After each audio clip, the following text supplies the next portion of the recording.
Excuse me ma'am. जी। Ma'am 1.15 page पे module में ऑब्जेक्टिव ऑफ बिजनेस के बारे में बताना है। 1.15 के अंदर, बुक के अंदर ना? Yes ma'am.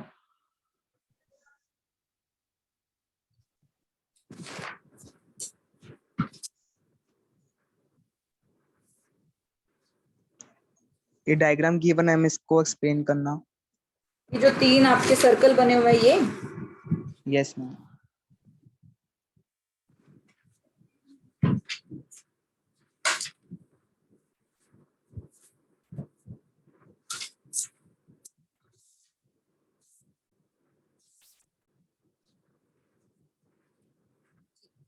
ये 3 जो आपके डायग्राम बने हुए हैं ना, इस 3 डायग्राम के अंदर ये किस चीज की बात करता है? ये बात करता है, जो आपके 3 सर्कल है। एक सर्कल है आपका सोसाइटी का, ठीक है। ये बोलते हैं कि बिजनेस को किस तरीके से काम करना है, बिजनेस को इस तरीके से काम करना है कि सोसाइटी को कोई हार्म ना हो, ठीक है जी। दूसरा आ गया हमारे पास एनवायरमेंट का, प्लेनेट का, ठीक है। अब ये क्या बोलते हैं? प्लेनेट को भी नुकसान नहीं पहुंचना चाहिए। तीसरा आ गया हमारे पास प्रॉफिट का। अब ये बोलता है कि ये दोनों काम करने के बाद हम लोगों को प्रॉफिट भी अपना मेंटेन करके रखना है, यानी कि हम लोगों को ऐसा बिजनेस करना चाहिए जो हमारी सोसाइटी को भी हेल्प करे, हमारे प्लेनेट को भी हेल्प करे और हमारे प्रॉफिट को भी हेल्प करे। तो इसने क्या किया? इसने इन तीनों सर्कल को मिला दिया। एक सर्कल हो गया आपका प्रॉफिट का, दूसरा सर्कल हो गया आपका प्लेनेट का, और तीसरा सर्कल हो गया आपकी सोसाइटी का, ठीक है। अब इसके अंदर से ना, अगर आप एक का भला ज्यादा करते रहोगे तो आप अपने बिजनेस का भला नहीं कर पाओगे। तो यानी कि यहाँ पर एक चीज ऐसी आ जाती है जो आपकी कॉमन होती है दोनों फील्ड के अंदर, ठीक है। अब ये कॉमन फील्ड है, यानी कि इस तरह से आप काम करोगे तो आप हर एक चीज को सामंजस्य बिठा पाओगे, यानी कि हर चीज को अच्छे से कर पाओगे, सोसाइटी की भी हेल्प कर पाओगे, प्लेनेट की भी हेल्प कर पाओगे और प्रॉफिट भी कमा पाओगे। लेकिन कब करोगे? जब आप तीनों में बैलेंस बना के चलोगे। तो इन तीनों के अंदर बैलेंस बनाना बहुत जरूरी है। फर्स्ट पॉइंट में आओ आप, इसी के डायग्राम के ऊपर एक लाइन लिखी हुई है, business must lead the world towards more egalitarian, participative and collective prosperity. 3 words है इसके अंदर। First word is egalitarian, second word is आपका पार्टिसिपेटिव,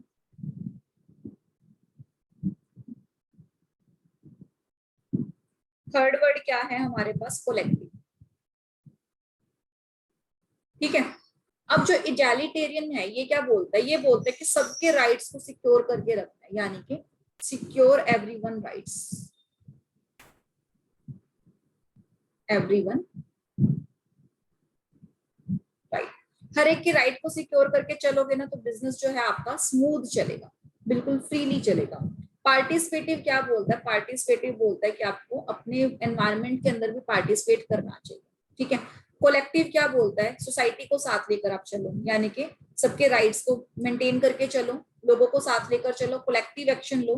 जब आप ये तीनों काम करोगे ना तो हमारा काम कैसा होगा? हमारा काम होगा सस्टेनेबल। सस्टेनेबल का अगर लिटरल मीनिंग देखो ना तो सस्टेनेबल का लिटरल मीनिंग यही होता है, कोई काम आप ऐसे करो जो आज की जनरेशन को भी फायदा हो, प्रेजेंट को भी फायदा पहुंचाए और फ्यूचर को,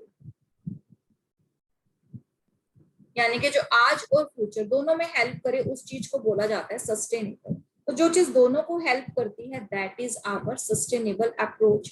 और सस्टेनेबल अप्रोच करने के लिए हम लोगों को इन तीनों चीजों को ही हेल्प करना पड़ता है, इन तीनों चीजों को मेंटेन करके रखना पड़ता है। क्लियर है? यस क्लियर है? मैम। ये जो बियरेबल वर्ड यूज किया इसके अंदर, वायबल का मतलब होता है जो करना पॉसिबल होता है। बियरेबल का मतलब होता है कि ये जो एरिया है ना आपका, सोसाइटी और प्लेनेट, इन दोनों के बीच का जो एरिया है, अगर आप इन दोनों के बीच में तालमेल बिठाओगे तो ये चीज आप बियर कर सकते हो, इतना लॉस एक कंपनी बियर कर सकती है। और दूसरा है वायबल, अगर प्लेनेट और प्रॉफिट के बीच में इकट्ठा लेकर चलोगे तो आपकी जो बिजनेस है वो बहुत मतलब कहते हैं ना किफायती बिजनेस होगा। अब आज के टाइम पर देखो, बिजनेसेस करने के लिए जैसे जैसे आप लोगों ने प्लेनेट के साथ क्या किया, आप लोगों ने प्लेनेट के साथ छेड़छाड़ की, जैसे ये अपने पेड़ वेड़ कटे तो आज के टाइम पे उसका लॉस हमें भुगतना पड़ा ना। लेकिन अगर हमें प्लैनेट को नुकसान पहुंचाए बिना प्रॉफिट कमाएंगे तो हमारा जो बिजनेस होगा वो वायबल तरीके से चलेगा। कहीं ना कहीं सोसाइटी के साथ हम लोगों ने यहाँ पर लगवाया इक्विटेबल। इक्विटेबल का मतलब होता है just and fair manner, profit किससे कमाना है? सोसाइटी से कमाना है। तो सोसाइटी से जब हम प्रॉफिट कमाएंगे तो ये दोनों आपस में क्या होंगी? इक्विटेबल फॉर्मेट पे होंगे। सोसाइटी बिजनेस को लॉस ना पहुंचाए और बिजनेस सोसाइटी को लॉस ना पहुंचाए।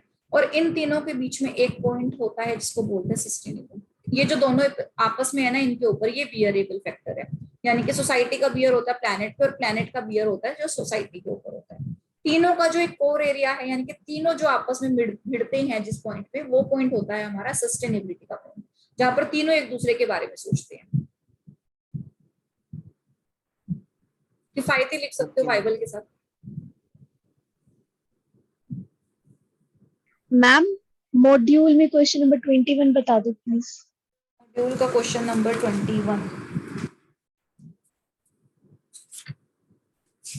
Excuse me ma'am. हाँ जी। मैम कुमकुम की रिक्वेस्ट एक्सेप्ट कर लो।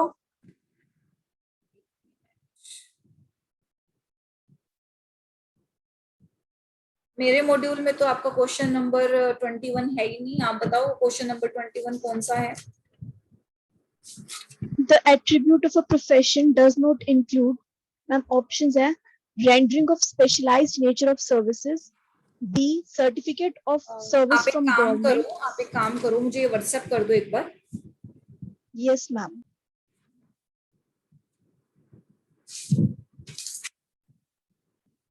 न्यू बुक में इस पर 21 क्वेश्चंस है। हाँ जी। मैम 1.17 के ऊपर भी एक कंसेप्ट है, वो भी बताना। 1.17 के ऊपर एक ऑब्जेक्ट है, आप बताओ कौन सा ऑब्जेक्ट है वो? कॉन्सेप्ट है फॉर्म्स ऑफ बिजनेस ऑर्गेनाइजेशन के ऊपर, जॉइंट फैमिली बिजनेस।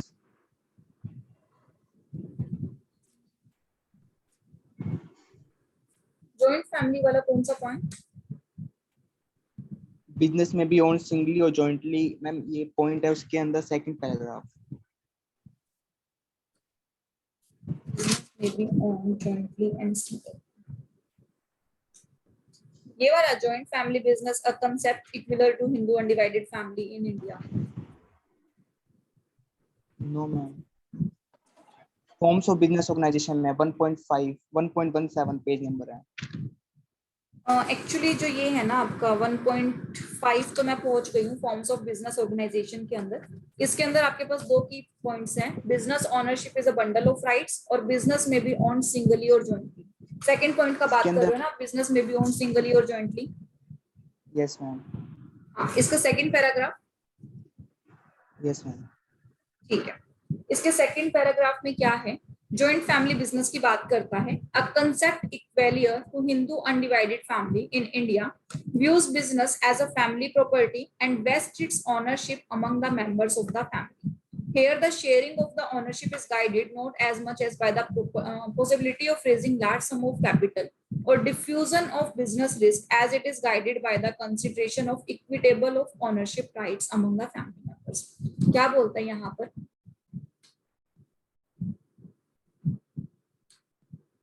अगर हम बात करें जॉइंट फैमिली बिजनेस की, जॉइंट बिजनेस में हमारे पास दो ऑप्शंस थे। एक तो पार्टनरशिप में चले गए हम लोग, एक हम लोगों ने किया जॉइंट फैमिली बिजनेस।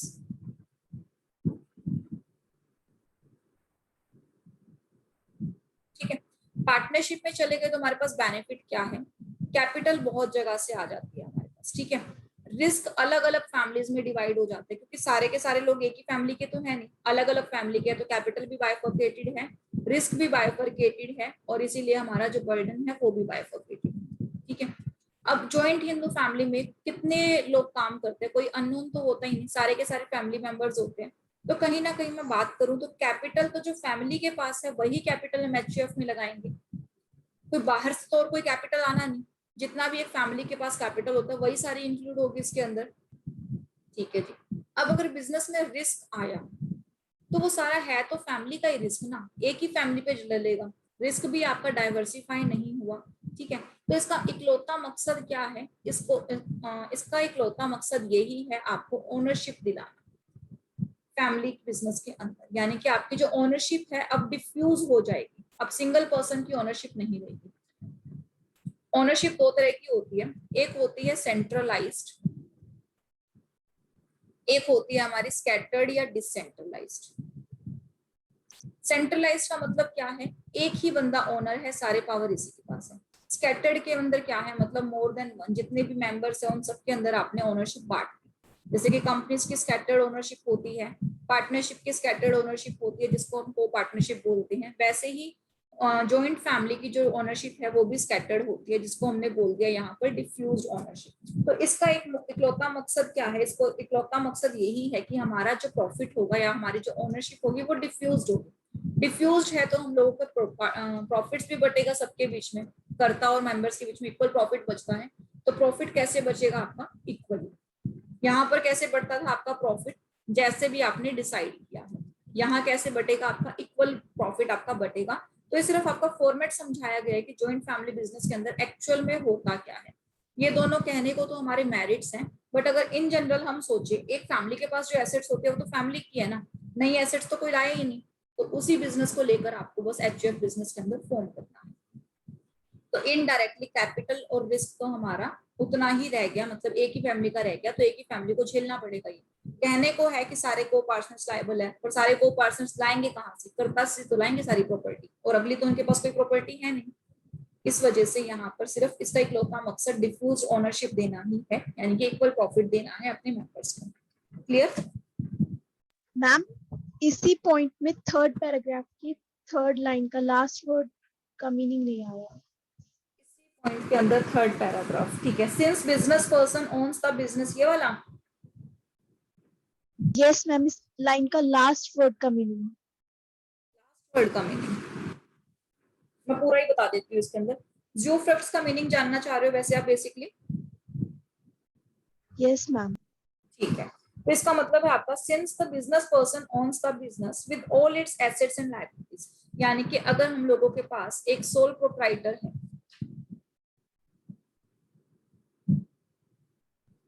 तो एसेट्स किसके, इसी के। लायबिलिटीज किसकी,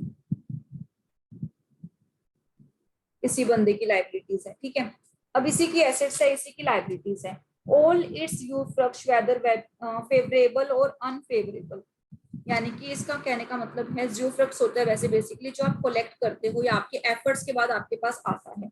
तो ऑल इट्स यूफ्रक्ट्स यानी कि इसके पास कंपैरेटिवली आएगा क्या, सारी चीजें आएंगी इसके पास, फेवरेबल कंडीशंस भी आएगी और नॉन फेवरेबल कंडीशंस भी आएंगी।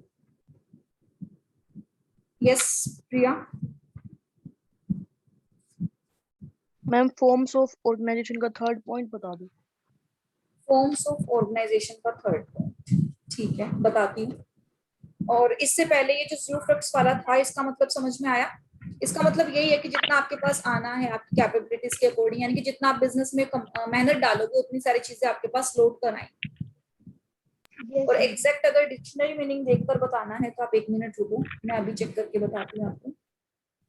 मैम हाँ जी, मैम जिसको डाउट नहीं है वो लेफ्ट कर दे। वो लेफ्ट कर सकता है अगर उसे औरों का डाउट सुनना नहीं है तो। Okay ma'am.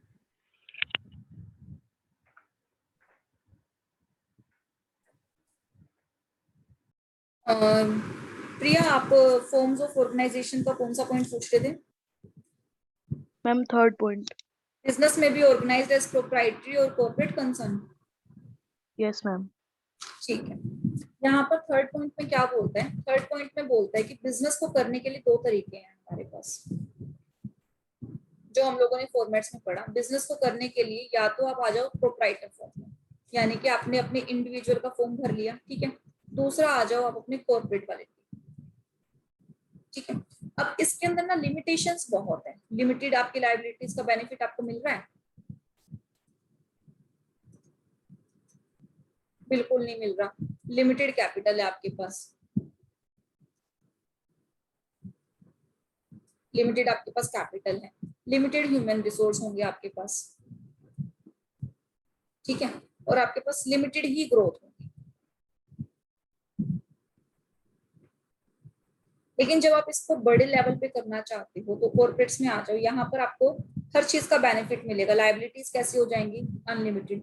कैपिटल आपकी कंपैरेटिवली अनलिमिटेड इसलिए हो जाएंगी क्योंकि आप डिफरेंट सोर्सेज से कैपिटल मंगवा पाओगे। यानी कि कॉर्पोरेट्स के अंदर आपके फॉर्म ऑफ ऑर्गेनाइजेशन को अगर आप डिसाइड करो, अगर पीवीटी यानी कि प्राइवेट कंपनी या पब्लिक कंपनी अगर आप रखना चाहते हो तो यहाँ पर तो कोई लिमिट ही नहीं है, यहाँ पर लिमिट कितने की है, 200 मेंबर्स की। तो इस लिमिट से आप पैसा कितने भी लोगों से मंगवा सकते हो और कितना भी पैसा आपका आ सकता है, स्कैटर्ड होगा, यानी कि आप अलग अलग लोगों से पैसा मंगा सकते हो, ये बेनिफिट आपको मिलेगा। एचआर यानी कि ह्यूमन रिसोर्स, ह्यूमन रिसोर्स यहाँ पर आप कितना भी रख सकते हो, क्योंकि जब इतने बड़े लेवल पे बिजनेस करोगे तो आपके पास कैपेबिलिटीज बढ़ जाएगी, प्लस नंबर ऑफ मेंबर्स तो बड़े हुए हैं, नंबर ऑफ दिमाग आपके पास बढ़ गए, इतने सारे लोग मिलकर जब डिसीजन लेंगे तो सिंगल बंदे के ऊपर भार नहीं रहता। ग्रोथ के चांसेस हमेशा वहां ज्यादा रहते हैं जहां पर आप इन्वेस्टमेंट ज्यादा करते हो, तो ग्रोथ भी यहाँ पर ज्यादा होगी। करंट अगर सिनेरियो में देखें तो इसका काम करना आज के टाइम में खतरे से खाली नहीं है, क्योंकि आज के टाइम में बिजनेस का कोई भरोसा नहीं है, लॉसेस इतने चल रहे हैं, लाइबिलिटी इसकी लिमिटेड है। अगर गलती से मार्केट से इसने लोन उठा लिया तो इसके खुद के घर का सब कुछ बिक जाएगा, तब जाकर इसकी लाइबिलिटीज चुकेंगी। अनलिमिटेड लाइबिलिटी, सॉरी, यहाँ पर इसकी लाइबिलिटीज लिमिटेड रहेंगी, अनलिमिटेड नहीं रहेंगी। अनलिमिटेड तो यहाँ पर है, लिमिटेड नहीं है ना यहाँ पर, तो इसकी लाइबिलिटीज लिमिटेड होंगी। तो लिमिटेड लाइबिलिटीज हैं तो इसके ऊपर सिर्फ एक ऑब्लिगेशंस है। मान लो इसने 1000 करोड़ की अपनी फैक्ट्री खोली है, इसका कैपिटल 1000 करोड़ का है, तो सिर्फ 1000 करोड़ के लिए ही लायबल है, 1000 करोड़ ही इसकी बिजनेस की एसेट की जो वैल्यू है, बस उतना ही आप रिकवर कर सकते हो। तो आपको लोन देते हुए सोचना पड़ेगा कि 1000 करोड़ का लोन दूं या इससे कम का दूं। इससे ऊपर का लोन दिया तो आपकी गलती है, इसकी कोई गलती नहीं है बेचारे की, कॉर्पोरेट्स की। तो इसीलिए जो कॉर्पोरेट्स का बिजनेस है ना वो ज्यादा बढ़ रहा है, लेकिन आपको डिसाइड खुद ही करना है आप ये वाला बिजनेस करना चाहोगे या ये वाला बिजनेस करना चाहोगे। इट्स अप टू यू कि आप कौन सा काम करना चाहते हो। जनरली आजकल जो बिजनेस चल रहा है वो प्राइवेट फॉर्म का चल रहा है। कोई भी बंदा बिजनेस करना चाहता है तो प्राइवेट कंपनी खोलता है, एक खुद मेंबर बन जाता है, एक अपने पापा को बना लेता है, तो इसी तरह से आपका चलता रहता है। अब यहाँ पर आपका मोटिव क्या है, यहाँ पर आप अपना प्रॉफिट कमाते हो, ठीक है, सारा प्रॉफिट एक सिंगल बंदे की जेब में जाता है, बट यहाँ पर ये मोटिव थोड़ा बढ़ जाता है। प्रॉफिट क्या होता है, अलग अलग लोगों में बढ़ जाता है, सिंगल बंदे की जेब में नहीं जाता, ठीक है। अब यहाँ पर आपका जियोग्राफी, एक बंदा एक ही जगह रह सकता है, लेकिन यहाँ पे बड़े सारे बंदे हैं तो एजेंसीज का काम ज्यादा चल जाता है, आप एजेंसीज दे सकते हो, तो ये बिजनेस काफी वाइड लेवल पे आप कर सकते हो। यहाँ वाले बंदे को हम डायरेक्टली ओनर बोलते हैं, यहाँ वाले बंदे को हम शेयर होल्डर बोलते हैं। बेसिकली जो हम इन दोनों फॉर्मेट के बीच में डिफरेंस करके समझ पाते हैं, तो उन दोनों डिफरेंसेस को इसने यहाँ पर डाला है, ठीक है। यस सृष्टि मैम,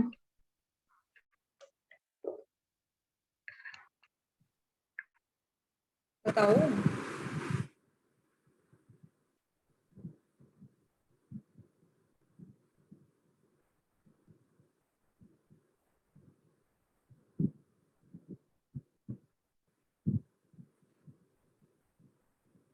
सृष्टि के अलावा किसी और का डाउट है? Ma'am question number 23 ma'am, module का क्वेश्चन नंबर कौन सा? 23 मैम। आवाज नहीं आ रही बच्चे आप। 23 मैम। 23 किसका? मॉड्यूल का मैम। मॉड्यूल का। मॉड्यूल में मेरे 23rd क्वेश्चन है नहीं, तो आपको भेजना पड़ेगा, आप भेजो मुझे व्हाट्सएप पे। भेज दिया मैम। मैम पीछे आंसर रॉन्ग है मैम उसका। अच्छा, एक क्वेश्चन पहले आपके पास ये आया हुआ है मेरे पास, the attribute of profession does not include, तो प्रोफेशन के अंदर क्या क्या नहीं होता, rendering of specialised nature of services, certificate of service from the government, self imposed code of conduct. Third answer आएगा इसका सी, सेल्फ इम्पोज्ड। तो प्रोफेशन होता है उसके ऊपर प्रोफेशनल कोड ऑफ कंडक्ट लगता है, खुद का बनाया हुआ नहीं, खुद तो वो कुछ भी बना सकता है, तो इसका सी आंसर रॉन्ग है। मैम बट पीछे सर्टिफिकेट गवर्नमेंट से थोड़ी सर्टिफिकेट आपका Yes, गवर्नमेंट ma'am. से मिलता है। आप सीए बनोगे तो आपको सीए करने का, सीए की प्रैक्टिस करने का सर्टिफिकेट आपकी आईसीएआई देगी, और आईसीएआई जो है आपकी एक गवर्नमेंट एजेंसी ही है। क्वेश्चन नंबर 6 सृष्टि बुक का या फिर आपके उसका मैम असाइनमेंट्स का? असाइनमेंट का क्वेश्चन नंबर 6। असाइनमेंट का क्वेश्चन नंबर 6। मैम वो मॉड्यूल में तो कुछ अलग टिक कर रखे और असाइनमेंट में आंसर कुछ अलग है, मतलब मॉड्यूल में हाउस होल्ड वाला टिक कर रखा है और असाइनमेंट में कारपेंटर वाला है। इसके अंदर ए पॉइंट ही टिक करना, क्योंकि ये दोनों ही ऑप्शंस गलत थे पहले तो, लेकिन दोनों ऑप्शंस में से कोई भी एक सही हो सकता है, तो आपका जो फर्स्ट ऑप्शन है ए पॉइंट वो ज्यादा सही है, तो आप इसका ए आंसर करो। हम एक बार 13th और बता दो असाइनमेंट मॉड्यूल का ही नहीं सॉरी Assignment. असाइनमेंट्स का। Yes, ma'am. Which of this is true about updating the level of the BCK? Non-commerce background is negative for improving BCK. Only business newspaper helps in updating BCK. Even a commercial TV commercial can impart knowledge. Reflective thinking on various observation and update BCK.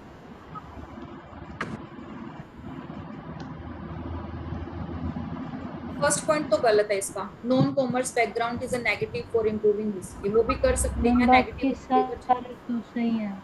क्या कह रहे हो? बाकी सारे तो correct है ma'am. बाकी सारे इसके करेक्ट हैं, लेकिन आपका जो ये वाला पॉइंट है क्या, only business newspaper helps in updating BCK, ये भी गलत है। ओनली नहीं आना चाहिए था। बिजनेस न्यूज़पेपर हेल्प करते हैं लेकिन ओनली नहीं, और चीजें हैं, मैगजीन्स भी हेल्प करती हैं, एडवर्टाइजमेंट भी हेल्प कर सकती हैं। बिजनेस न्यूज़पेपर तो नहीं, सेमिनार कॉन्फ्रेंसेस बहुत चीजें हैं, तो ओनली नहीं। थर्ड पॉइंट ठीक है आपका, फोर्थ पॉइंट ठीक है, तो इसका आंसर आना चाहिए आपका C option, third and fourth. यही आंसर पीछे। Yes ma'am. हाँ, तो इसका आंसर आपका सी आएगा, थर्ड एंड फोर्थ। तो किसने वहां पर ओनली लगाकर गलती कर दी? ओनली नहीं लगाता तो आपका आंसर बिल्कुल बी भी बनता, सेकंड पॉइंट भी आपका आंसर बनता। Clear ma'am? हाँ जी। मैम डिमांड एक इकोनॉमिक एक्टिविटी है, नॉन इकोनॉमिक? इकोनॉमिक एक्टिविटी को क्या? मैम डिमांड इकोनॉमिक एक्टिविटी है, non economic? Demand Yes, demand आपकी है नॉन इकोनॉमिक एक्टिविटी। डिमांड से जो आपकी कंजम्पशन आती है ना, जब आप कंजम्पशन करते हो तो डिमांड रेज होती है, तो वो आपकी नॉन इकोनॉमिक में कवर होती है। बच्चे जिसका 23 क्वेश्चन था डाउट के लिए, उसका क्वेश्चन आया नहीं मेरे पास, मेरी बुक में क्वेश्चन नहीं है, तो क्वेश्चन आपको भेजना पड़ेगा। मैम वो डियर और क्विज वाला आंसर लॉइन वाला वॉइस बहुत डिस्टॉर्टेड है, नहीं समझ में आया, मैसेज लिख सकते हो। भेज दिया ma'am two animal reference in stock market jargon, this is the का बियर एंड बुल्स आएगा, आंसर गलत है पीछे। ओके मैम, हो गया। Ma'am what are social enterprise? Social enterprise, ठीक है। सोशल एंटरप्राइज का जनरल मीनिंग अगर मैं लेकर चलूं तो सोशल एंटरप्राइज वही होते हैं जो आपकी सोसाइटी की हेल्प करते हैं।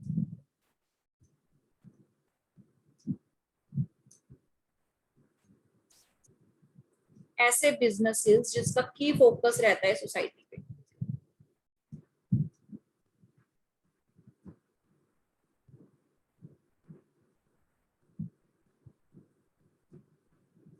वो बिजनेस भी करते हैं लेकिन साथ साथ सोसाइटी की हेल्प ज्यादा करते हैं, सोसाइटी के पॉइंट ऑफ व्यू से सारे काम करते हैं। जैसे कि आपका जो आपका ग्रीन मॉडल आजकल बनता है, यानी कि एनवायरमेंट फ्रेंडली जो गजेट्स बनाते हैं, वो आपके सोशल एंटरप्राइज होते हैं, कहीं ना कहीं जो सोसाइटी की हेल्प करने की कोशिश करते हैं इन वन वे होता अनदर। जैसे आपके एनजीओज होते हैं, आपके सोसाइटी सोशल कोज वाले होते हैं, सोशल नोबल वर्कर्स होते हैं आपके, उसी तरह से आपके सोशल एंटरप्राइजेस भी होते हैं जो बिजनेस फॉर्मेट के अंदर आकर सोसाइटी की हेल्प करते हैं। ठीक है? Yes ma'am. ठीक है, और कोई डाउट?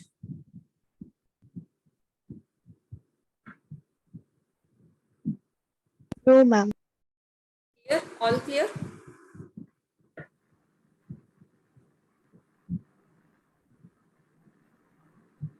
ऑल क्लियर है? यस यस यस साहिल?